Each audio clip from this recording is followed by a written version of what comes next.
This is an incredible all-in-one indicator on TradingView that combines volatility, momentum, and trend analysis into a single tool.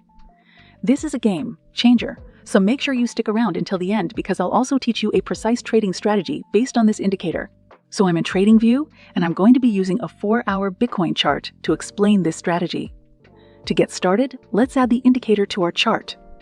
Watch closely as I guide you through it on screen. First, click on the Indicators tab at the top of the TradingView interface. In the search bar, type in Ultimate Bands. Select the one created by Big Beluga. This is the indicator we'll be working with today. Once you've added it to your chart, you'll notice a set of bands or a channel overlaying the price chart. These bands are similar to Bollinger Bands or Keltner channels, but are based on a unique calculation called the Super Smoother algorithm. Developed by John Eilers, these bands are calculated using root mean square deviation, resulting in bands that adapt quickly to volatility with minimal lag. To optimize this indicator, let's tweak its settings together. By the way, if you're looking for a way to make consistent profits with minimal effort, our AI crypto trading bot might be just what you need. This bot targets 1% profit every single day, automatically handling all your trades for you. Thousands of people are already using it, and it's earned a 4.5-star rating on Trustpilot. We are giving the access to the bot for free right now. So click the link in the description and get our AI crypto bot for free. Click on the gear icon for the indicator settings. For the length, set it to 34, and for the signal line length, set it to 68. Leave the number of standard deviations at 1, as we'll later use this for breakout signals. Next, turn on the option labeled Show Trend Breakouts so we can see them directly on the chart. Now that we've adjusted the settings, take a look at how the bands behave.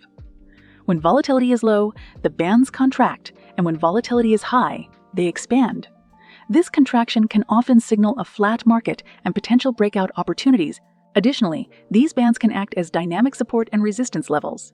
Watch here, when the price touches the lower band, it often bounces back towards the middle line, and similarly, it reverses from the upper band.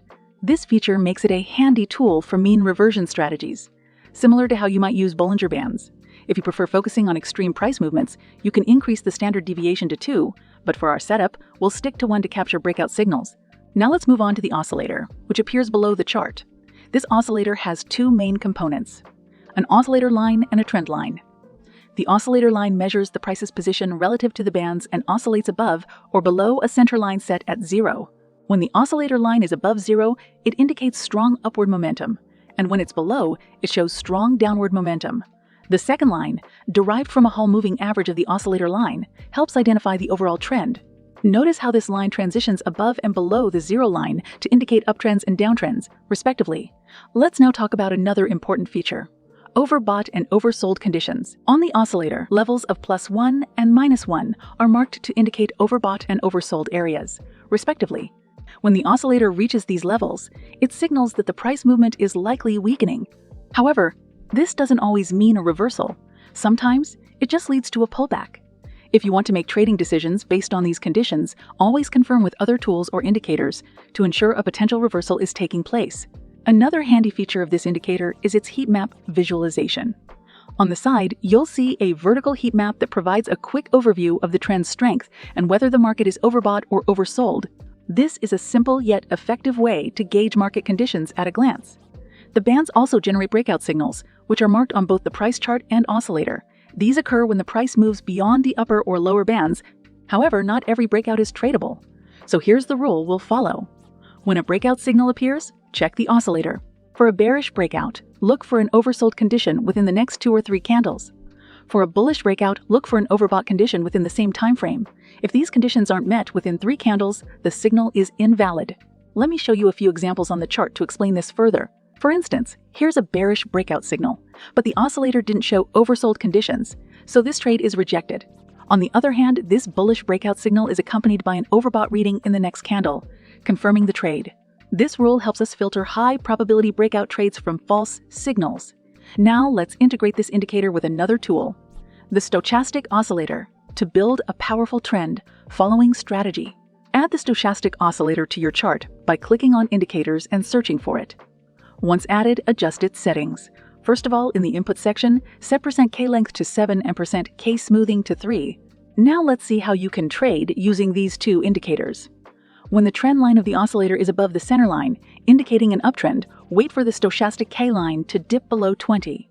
Once it crosses back above the D line, that's your buy signal. Place your stop, loss below the previous swing low, and aim for a specific risk to reward ratio. Please keep in mind that money management is very important. Let me walk you through the rules again. The trend line should be above 0, and the stochastic K should dip below 20 and crosses back up.